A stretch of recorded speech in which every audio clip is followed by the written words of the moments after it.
시편 23편 1절로 6절입니다.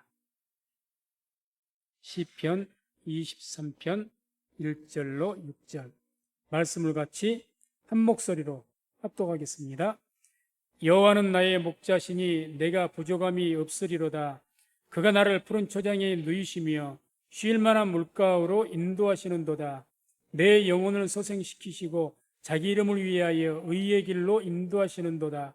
내가 사망의 음침한 골짜기로 다닐지라도 해를 두려워하지 않을 것은 주께서 나와 함께 하심이라. 주의 지팡이와 막대기가 나를 안위하시나이다.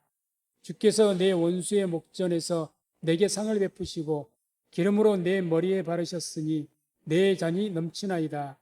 나의 평생의 선하심과 인자하심이 정녕 나를 따르리니 내가 여호와의 집에 영원히 거하리로다. 아멘. 말씀을 중심으로 해서 여호와는 나의 목자, 이런 제목으로 말씀을 선포하도록 하겠습니다. 오늘 말씀은 유명한 그런 말씀이죠. 믿지 않는 사람들조차 이 말씀을 알고 계시는 분들이 계시더라고요. 하나님에 대한 이 다윗의 고백이라고 볼 수 있습니다. 자신의 삶 속에서 그동안 하나님께서 어떤 분이셨는가, 다윗에게 있어서 하나님께서 어떤 분이, 그것을 이 한마디로 고백하는 그런 내용이라고 볼 수가 있습니다. 그래서 오늘 1절에 뭐라고 고백을 합니까? 여호와는 나의 목자시니 내가 부족함이 없으리로다. 한마디로 여호와는 나의 목자시니, 이 말은 그 성경 본 그 의미는 여호와는 나의 목자이시다라고 선언하는 그런 의미입니다. 여호와는 나의 목자이시다. 그래서 다윗은 하나님을 오랫동안 경험해 오면서 하나님께서 자기에게 어떤 분이냐, 양이 어떤, 처음에 뭘 하는 출신이었습니까? 목동 출신이었습니다. 양을 치는 목동. 누구보다도 양을 잘 알고 양과 목자의 관계를 잘 압니다. 그래서 이 양에게 있어서 목자가 얼마나 중요한 위치에 있는지 너무 잘 알죠.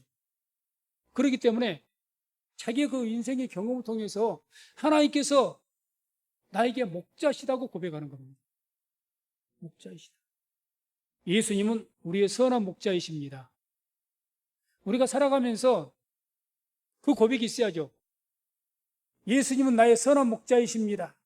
하나님은 나의 목자이십니다. 이런 고백이 있어야 될 줄로 믿습니다. 다윗은 지금 여호와는 나의 목자시니, 이게 시로 이렇게 해서 했는데 이 내용이 단순하게 어떤 시적인 고백이 아니라는 겁니다. 시를 짓기 위해서는 미사역으로 많이 동원하지 않습니까? 그런데 이 내용은 적어도 다윗이 시적으로 썼다 할지라도 시적인 고백이 아니라 자기 삶의 경험을 통해서 나온 그런 경험적인 고백입니다. 내 인생을 살아봐서 돌아봤더니 하나님께서는 나의 목자시다. 목자이셨다. 그렇게 고백하게 되는 겁니다. 그래서 저나 우리 모든 성도님들께서도 다 인생을 살아가다가 우리의 삶을 돌아보면서 주님께서는 나의 선한 목자이셨습니다 하고 고백할 수 있는 은혜가 있기를 주의 이름으로 축원을 드립니다. 다 같이 한번 해볼까요? 여호와는 나의 목자이십니다. 다시 한번 더 크게, 여호와는 나의 선한 목자이십니다. 그렇습니다. 하나님은 우리의 선한 목자이십니다. 우리가 항상 그런 고백 가운데 살아갈 때, 또 그 믿음으로 살아갈 때 하나님께서는, 예수님께서는 우리의 선한 목자가 되어 주실 줄로 믿습니다. 필립 켈러라는 분이 있었습니다. 이분이 이 시편 23편을 묵상을 하다가 이 양과 목자의 관계를 너무 알고 싶었던 거예요. 이분은 처음에는 이런 목동이 아닙니다. 그래서 이것을 좀 더 깊이 알기 위해서 실질적으로 이 필리켈러가 8년간을 양을 치면서 관찰을 합니다. 과연 양과 목자가 어떤 관계를 가지고 있는가 알기 위해서. 그래서 그분이 8년간 양을 친 후에 관찰하고 기록한 것이 바로 양과 목자라는 책입니다. 생명의 말씀 사이에서 출간된 그런 책이죠. 그래서 그 내용을 보게 되면 이 양과 목자의 관계에서 이 어떻게 결론을 짓느냐. 양은 목자의 보호 없이는 살 수가 없는 동물로 규정을 합니다. 거의 8년간 양을 키워봤더니 이 양이라는 동물은 목자의 보호가 없으면 살 수가 없는 동물이라고. 이걸 알게 된 거죠. 그렇기 때문에 이분이 그걸 깨닫고 나서 이제 양의 특성들을 이렇게 특징해서 이야기를 합니다. 그래서 이 필리켈러가 첫 번째로 이 양을 치면서 알게 된 것이 그 양의 특징 중에 첫 번째가 양은 그 특징이 항상 다니던 길로만 다니려 하고 풀을 뜯던 곳에서만 뜯으려 하는 습성이 있답니다.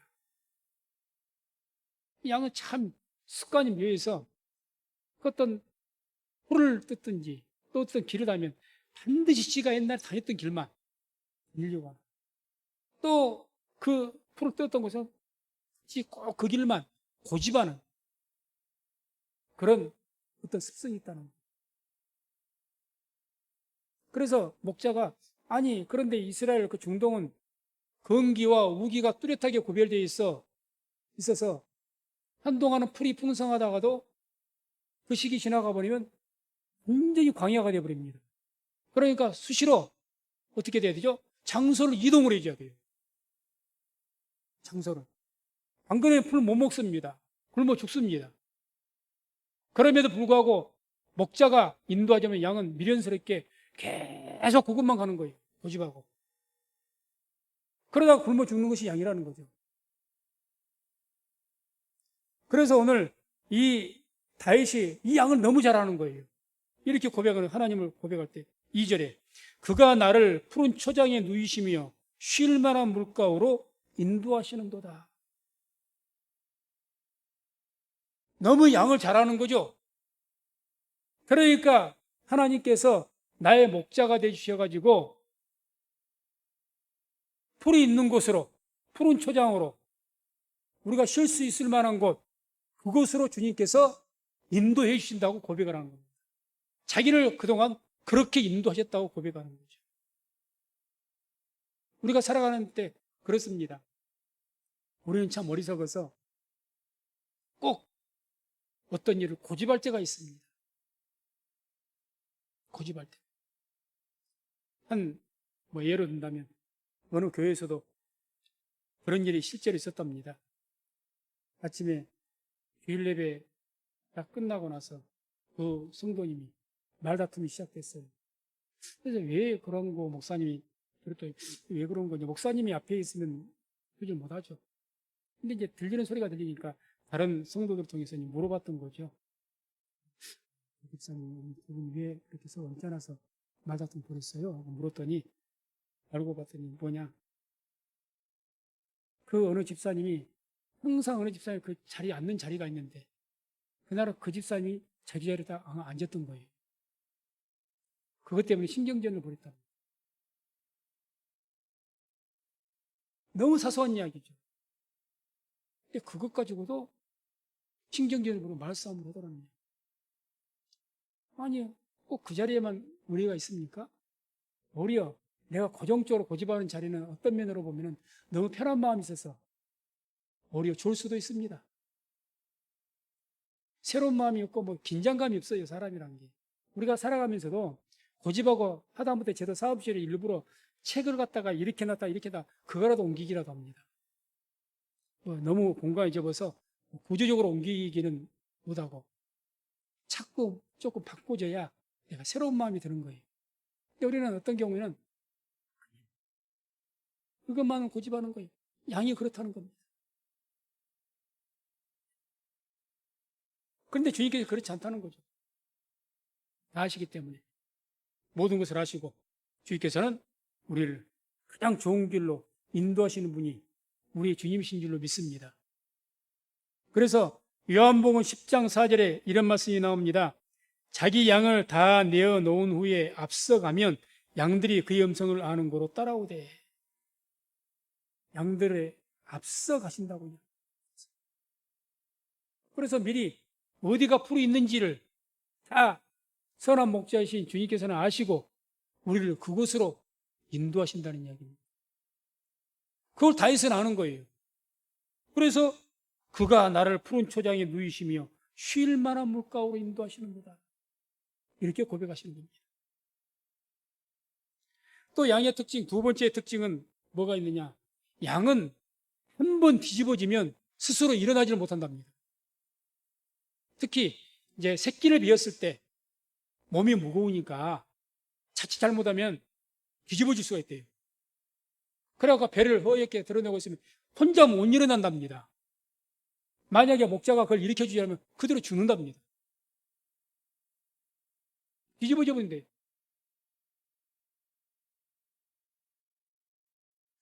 참 우리들도 살아가다가 이웃 어찌하든지 살다가 갑자기 뒤집어질 때가 있죠. 모든 것을 포기하고 절망할 때. 아이고 이제 나는 모르겠다. 모든 걸 놔버리고 싶을 때, 절망의 때 있습니다. 그때 우리를 구원하시고 건져주시는 분은 우리의 목자이신 주님이신 줄로 믿습니다. 다윗은 그것을 한 거예요. 다윗이 사울 왕을 13년간을 피해서 도망을 다녔어요. 13년간. 막바지가 10년이 넘고 그러니까 너무너무 지친 거예요. 그 좁은 땅에서 사울은 시간만 있으면 군사를 수천 명을 이끌고 다니면서 경예군들을 끌고 다니면서 잡으려고 이잡듯이 뒤지니 그 좁은 공간에 우리나라 한 도밖에 안 되는 그 나라에서 어떻게 피하겠습니까? 사람들 뒤에 또 밀고도 해버리는데 보면은. 그러니까 막판 때는 어디까지 도망가요? 블레셋의 가디에라는 성읍에 가서 거기에서 포항해버립니다. 이건 분명히 좋은 현상이 아니죠. 투항해버려요. 그러다가 뭐 아주 시글락에 있다가 그 블레셋이 이스라엘 침공할 때 다윗을 앞장 세우고 침공하려고 해서 큰 공격에 빠지죠. 그때 주님께서 이 다윗이 너무 그래서 그 일로 인해서 시글락이라는 곳에 그 블레셋 왕이 다윗과 그 함께 했던 그 사람들과 살게 해줬는데 그곳이 전부 산적대들에 의해서 불타버렸어요. 그러니까 자기와 함께 했던 그 군사들이 그 백성들이 다윗을 돌로 쳐서 죽여버리려고 합니다. 성경에 나오죠. 그때 성경 말씀 이렇게 나옵니다. 다윗이 크게 궁급하여서 하나님 앞에 엎드렸다. 정말 절망했대죠. 자기와 그 동고동락을 했던 그 군사들이 돌로 쳐서 죽이려고. 왜? 다윗이 지금 가드에 투항해가지고 자기 아내와 식솔들이 다 포로로 잡혀가 버렸거든요.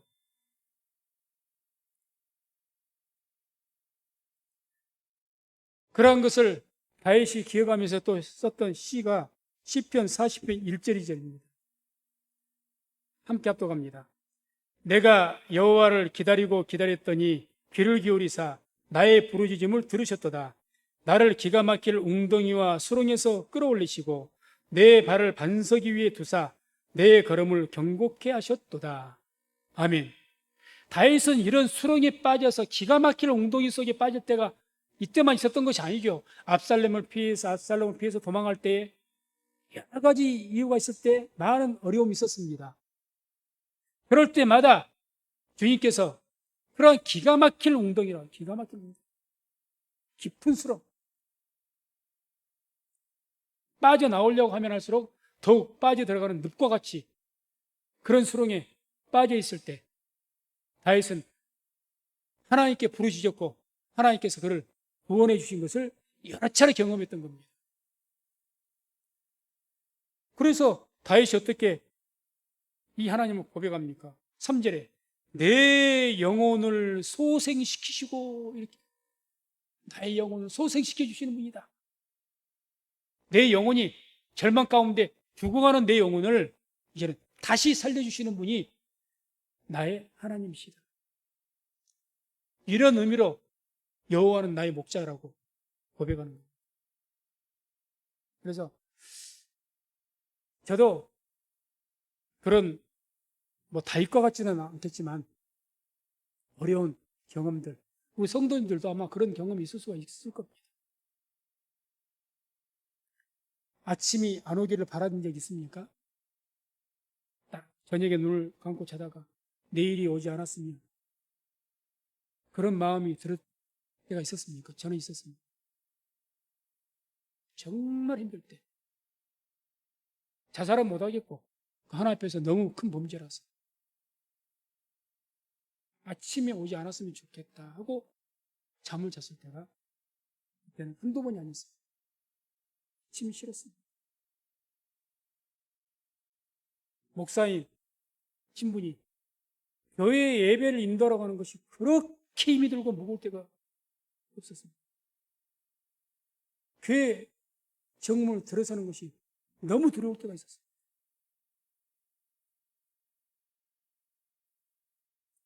그런 어려울 때 하나님께서 던져주셨기에 지금 이나마 제가 목회를 하고 있고 지금도 제가 교회를 하고 있게 된 줄로 믿습니다. 이것은 비단 저에게뿐만이 아니죠. 하나님의 택한 백성이라면 누구든지 이런 절망일 때 하나님께 간절하게 부르짖으면 이런 기가 막힌 그런 웅덩이와 수렁에 빠져 있을지라도 주님께서는 우리를 건져주시는, 그때는 주님께 우리가 부르짖을 때 너가 왜 그렇게 빠져갔느냐, 내가 왜 수렁에 빠졌느냐, 기가 막힌 웅덩이에 빠졌느냐, 무엇을 잘못했느냐 따지질 않으십니다. 우리가 부르짖으면 즉시로 주님께서 우리를 구원해 주시는 분이 우리의 목자이신 하나님이신 줄로 믿습니다. 이 하나님을 믿으시기 바랍니다. 믿으세요. 또 양의 세 번째 특징, 필립 켈러가 발견한 내용이죠. 양은 위험한 곳이나 독초나 더러운 물을 잘 구별하지를 못한답니다. 양은 참 어떻게 미련하다고 해야 될까요? 위험한 곳, 한두 번 당했으면 위험한 줄 알아야 될 것 아닙니까? 모른대요. 또 고집스럽게 그 길을 간대요. 얼마 전에 그곳에 이리가 나타나가지고 혼쭐이 났으면서도 또 미련스럽게 그 길을 간답니다. 독초를 먹고 혼이 나고, 때는 이제 죽는 양들도 많이 번번하게 있고, 더러운 물을 먹고 나서 혼이 나고도 또 그 물을 먹는답니다. 목자가 없으면, 목자가 못 먹게 해야 그때 안 먹는 거예요. 이게 양이라는 거죠.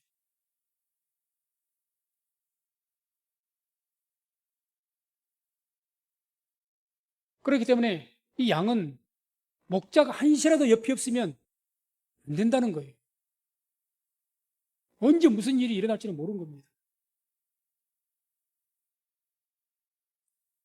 그렇기 때문에 주님께서는, 이 다윗은 이렇게 또 주님에 대해서 고백을 합니다. 3절 하반절에 자기 이름을 위하여 의의 길로 인도하시는, 자기가 경험한 하나님은 여호와께서는 나를 의의 길로 인도하시더라, 생명의 길로 인도하시는 분이 하나님이시다라는 거죠. 우리는 의의 길을 모르죠. 그것이 위험한 곳인지, 독초가 있는 곳인지, 더러운 물이 있는 곳인지, 그냥 있는데 덥석덥석 아무거나 먹어버리고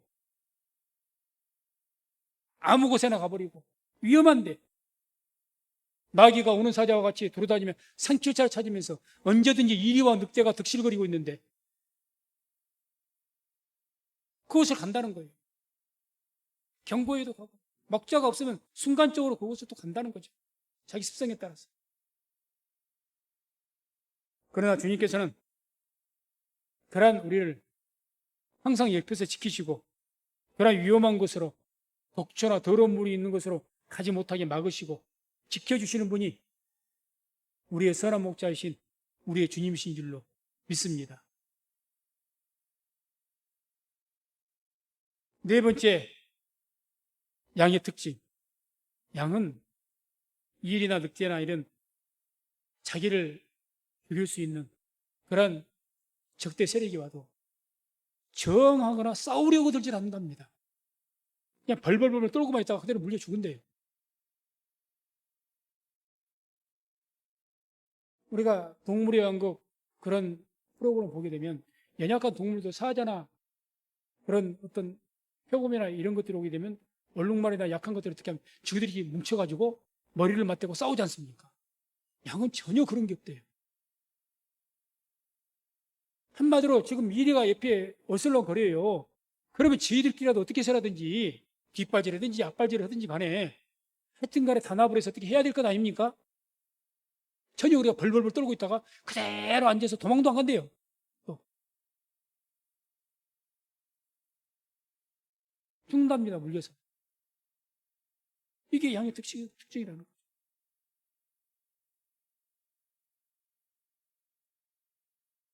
또 양은 다섯 번째 특징은 양에게는 적과 싸울 만한 무기나 피할 수 있는 빠른 발이 없습니다. 그러죠? 양은 너무 약하죠. 시력도 굉장히 안 좋대요. 시력이. 어느 정도로 안 좋냐? 목자가 인도하면서 양을 인도하지 않습니까? 그러면 앞에 양을 보고 그 엉덩이를 보고 따라가야 되는데 조금만 멀어져도 길을 잃어버린대요. 그러니까 바로 그냥 엉덩이에다 머리를 들이받다시피 하고 따라가야지 시력이 너무 안 좋아가지고 조금만 떨어지면 길을 잃어버린답니다.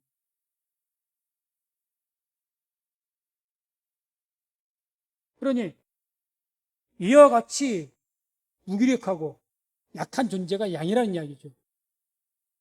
그러니 자기와 그와 같은데 다윗이 경험했을 때 그와 같은 존재인데 그러한 자기에게 양과 같은 자기에게 하나님은 어떤 존재였느냐 4절에 이렇게 또 표현합니다. 내가 사망의 음침한 골짜기로 다닐지라도 해를 두려워하지 않을 것은 주께서 나와 함께 하심이라 주의 지팡이와 막대기가 나를 안위하시나이다. 주의 지팡이와 막대기가 내가 사망의 음침한 곳 길을 잃어가지고 갈지라도 이와 늑대가 나타나가지고 그냥 나를 죽이려고 하는데 아무것도 못하고 벌벌벌 떨고만 있어도 그때 주님께서 우리가 뭐가 되신다고 말씀합니까? 지팡이와 막대기. 지팡이라는 것은 긴 장대를 이야기하고 막대기는 조금 짧은 나뭇가지를 이야기합니다. 그래서 주로 막대기는 그 목자가 일이나 늑대와 싸울 때 칼같이 싸울 때 그 몽둥이로 이렇게 물리치는 그런 도구로 주로 사용을 했고 긴 장대인 이 지팡이라고 말하는 긴 장대는 주로 이제 그 끝에 어떤 뭐 올가미를 이렇게 한다든지 어떤 도구로 사용해서 양이나 이런 양이 어디 수렁에 빠지게 되고 어디 길에 걸려 있으면 그걸로 끄집어 올려주고 구원해주는 그런 도구로 사용을 했다고 합니다. 그래서 그런 지팡이와 막대기로 나를 지켜주신다. 그런 분이다. 그러죠. 우리는 악한 마귀를 대적할 힘이 없습니다. 너무 무기력합니다. 성도님들에게 한 가지 물어보죠. 성도님들이 귀신 이길 자신 있습니까? 누구도 귀신 못 이깁니다. 귀신이란 존재는 영물이라 우리가 이길 수가 없어요. 그러나 주님께서 우리를 지켜주시고 또 우리 신약시대 예수님 시대에는 하나님의 전신갑주를 우리에게 주셨기 때문에 그런 더러운 귀신과 악한 마귀를 우리가 물리쳐 이길 수가 있는 줄로 믿습니다. 이길 수가 있는 거죠. 아무리 더러운 귀신이 악한 마귀가 우는 사자와 같이 우리를 찾는다 할지라도 주의 지팡이와 막대기가 우리를 지켜주시는 거죠. 지켜주십니다. 결국 주님께서는 우리가 어떻게 해주신다고 고백을 합니까? 마지막에 5절에 이렇게 고백합니다. 주께서 내 원수의 목전에서 내게 상을 베푸시고 기름으로 내 머리에 바르셨으니 내 잔이 넘치나이다. 이와 같이 주님께서 나의 선한 목자가 되셔서 항상 함께 하시고 지켜주시기 때문에 결과적으로 우리를 원수에게서 이기게 해주신다는 이야기입니다. 원수 앞에서 내게 상을 베푸신다.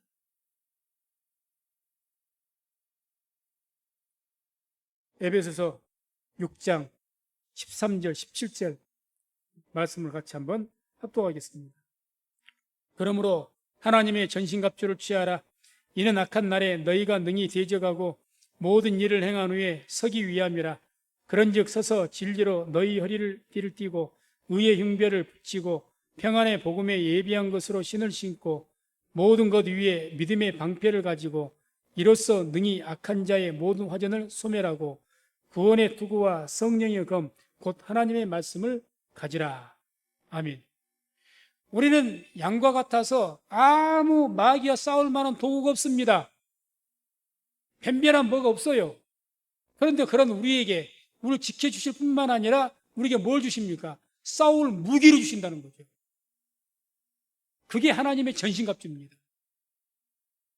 이 하나님의 전신갑주를 취해서 이 하나님의 전신갑주를 입고 마귀를 대적하라고 주님께서는 우리에게 말씀하신 줄로 믿습니다.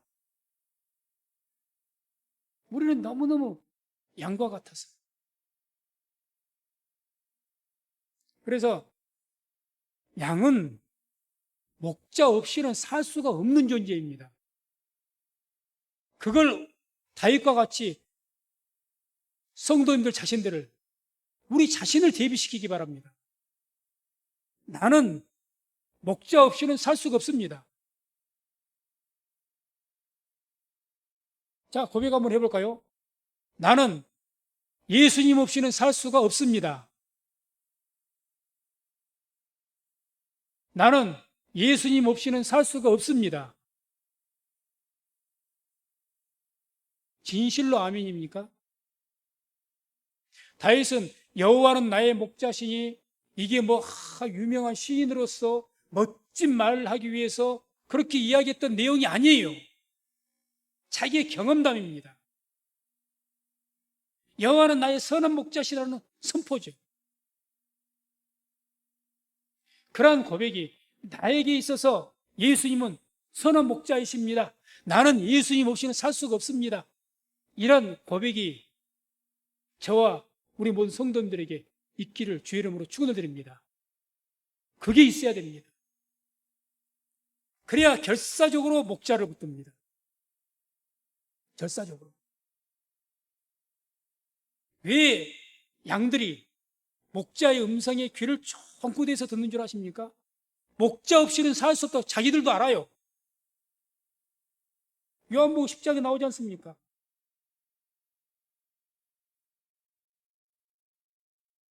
자기 목자가 소리를 내어서 앞서가면서 인도할 때 주의 양들은 그 음성을 듣고 따라간다고. 그 음성 듣고. 양이 아무것도 가진 것이 없고 능력이 없고 무능하고 참 미련하게만 한 이 양이지만 딱 살 수 있는 비결이 한 가지가 있는데 그게 뭐냐? 주인의 음성 듣고 따라가는 것입니다. 이게 유일한 비결입니다. 이게 유일한 비결이에요. 우리가 이 땅을 광야와 같은 인생을 살아갑니다. 정말 우리가 살아가는 인생이 우는 사자가 두루다니는 삼킬자를 찾는 것처럼 그런 삶을 살아가고 있습니다. 매일매일 전쟁과 같은 삶을 살고 있고 위험한 세상을 살고 있습니다. 언제 어느 때 내가 위험에 빠지게 되고 언제 어느 때 절망하게 될지를 모르겠고 언제 어느 때 내가 무슨 일을 당할지 누가 과연 장담을 하겠습니까? 그런 길을 살아갈 때 우리가 그러한 길을 능히 잘 살고 이겨나갈 수 있는 유일한 비결은 주의 음성을 따르며 살아가는 거죠. 아멘. 주의 음성을 듣고 따르는 거죠. 이게 유일한 비결입니다. 그래서 예수님은 우리의 선한 목자이십니다. 선한 목자이세요. 요한복음 10장 14절 15절 함께 합독합니다. 나는 선한 목자라. 내가 내 양을 알고 나를 아는 것이 아버지께서 나를 아시고 내가 아버지를 아는 것 같으니 나는 양을 위하여 목숨을 버리노라. 아멘. 주인께서 목자가 왜 양을 위해서 목숨을 버리기까지 하면서 양을 지키려고 하겠습니까? 맞습니다. 내가 양을 알고 양도 나를 아는 것이. 주님께서 양을 너무 잘 아는 겁니다. 뭘 아는 거죠? 내가 없으면 저들은 죽는다. 이걸 아시는 거죠. 그걸 알기 때문에 주님께서 우리가 영원토록 함께 하시겠다고 약속하신 겁니다. 너희는 내가 없으면 살 수가 없다는 것을 주님께서 먼저 아시는 거죠. 너무 잘 아시는 겁니다. 그렇기 때문에 우리가 함께 하시는 거죠. 함께 하시고. 그래서 우리는 신앙생활 잘하는 비결이 뭐냐? 나는 너무 무기력하고 미련한 존재라는 것. 한마디로 죄인이라는 것. 한시라도 잊지 마시기 바랍니다. 내가 요즘 잘 나가니까 똑똑한 것 같으니까 많이 배운 것 같으니까 주님 없이도 살 수 있을 것 같습니까? 선질로 생각한 자는 넘어질까 주의하라. 반드시 넘어집니다. 하나님의 백성이에요. 항상 우리는 우리 자신이 하나님 없이는 살 수 없다는 것, 우리 주 예수님 없이는 내가 살 수 없다는 것을 그걸 깨달으시고 그걸 인정하시고 항상 주의 음성을 들으면서 살아가는 그런 의가 있기를 주의 이름으로 축원해 드립니다. 찬송가 415장 보면은 주 없이 살 수 없네. 이 찬양이 있죠. 주 없이 살 수 없네. 참 가사 내용이 이 특별히 2절과 4절이 은혜가 돼서 이 가사 내용을 한번 읽어드리고 마치도록 하겠습니다. 주 없이 살 수 없네. 나 혼자 못 서리. 힘없고 부족하며 지혜도 없으니 내 주는 나의 생명 또 나의 힘이라. 주님을 의지하여 지혜를 얻으리. 주 없이 살 수 없네. 세월이 흐르고 이 깊은 고독 속에 내 생명 끝나도 사나운 풍랑일 때 날 지켜주시고 내 곁에 계신 주님 늘 힘이 되시네. 이 찬양이 저와 우리 모든 성도님들의 신앙의 고백이 되기를 주의 이름으로 축원을 드립니다.